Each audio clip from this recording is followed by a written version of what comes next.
Hello dear student, today we are going to learn an application to your headmaster praying for leave in advance. আজকে আমরা শিখব প্রধান শিক্ষকের কাছে বা অধ্যক্ষের কাছে অথবা প্রিন্সিপাল এর কাছে অগ্রিম ছুটি চাওয়ার জন্য আবেদন। তো প্রথমে আমার কি করতে হবে, প্রথমে ডেট লিখতে হবে, তারপর টু দিয়ে কমা দি হেডমাস্টার, স্কুলের নাম এবং স্কুল যে জায়গায় অবস্থিত সেই জায়গায়, তারপর হচ্ছে আমাদের subject prayer for leave in advance sir, তারপর কমা, তারপর আমরা এই যে মেইন প্যারাটা যেটা আছে সেটা আমরা শুরু করব, মেইন বডি যেটা আছে সেটা শুরু করব, তারপর হচ্ছে এন্ডিং যেটা আছে সেটা শুরু করলাম, এন্ডিং ক্লোজ করার পর I remain sir your most obedient pupil Sultan Ahmed, class 10, roll 3, section omega.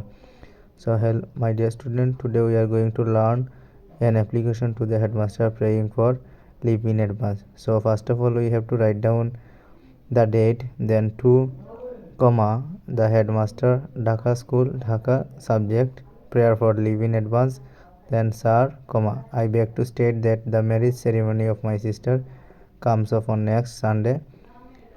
As I am the only son of my parents, I have to do a lot of works and help my parents in many ways which cannot be done by any other or outsider. In fact, my father wants to me stay at home till the marriage ceremony is over. I shall be highly obliged if you kindly grant me 5 days leave in advance from 4th February 2025. Here you can put, if you need 3 days you can put 3 days instead of 5 days leave, and if you need 2 days you can put 2 days instead of 5 days leave. And then the last part of the application is the I remain sir, then comma your most obedient pupil, comma the name of the student, class 10, roll, section. This is about an application to headmaster praying for leave. তো এটাই ছিল আমাদের। তো এখানে তোমাদের বলতে পারে যে 3 দিনের ছুটি, সে leave in advance for 3 days, leave in advance for 5 days। তো তোমরা এগুলো এখান থেকে চেঞ্জ করে নিবে। কীভাবে চেঞ্জ করবে, ওই যে 5 days-এর জায়গায় 3 days লিখে দিবে, 2 days লিখে দিবে, এরকম।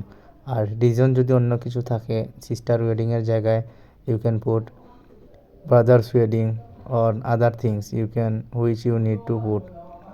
যে কারণে তোমার ছুটি না লাগবে তুমি ওইটা এখানে লিখে দিয়ে দিলেই হবে। যে ভাইয়ের বিবাহ ছিল, ব্রাদার্স ওয়েডিং, সেটা লিখতে পারো। তো এইরকমভাবে আমরা আজকে একটা শিখলাম এই ফরম্যাটটা। জায়গায় অন্য কিছু আসে যদি, যেমন ভাইয়ের বিবাহ, চাচার বিবাহ, মামার বিবাহ, খালার বিবাহ, তো আমরা লিখতে পারি uncle's wedding, brothers wedding, sisters wedding, এগুলোই। ধন্যবাদ সবাইকে, থ্যাঙ্কস টু অল।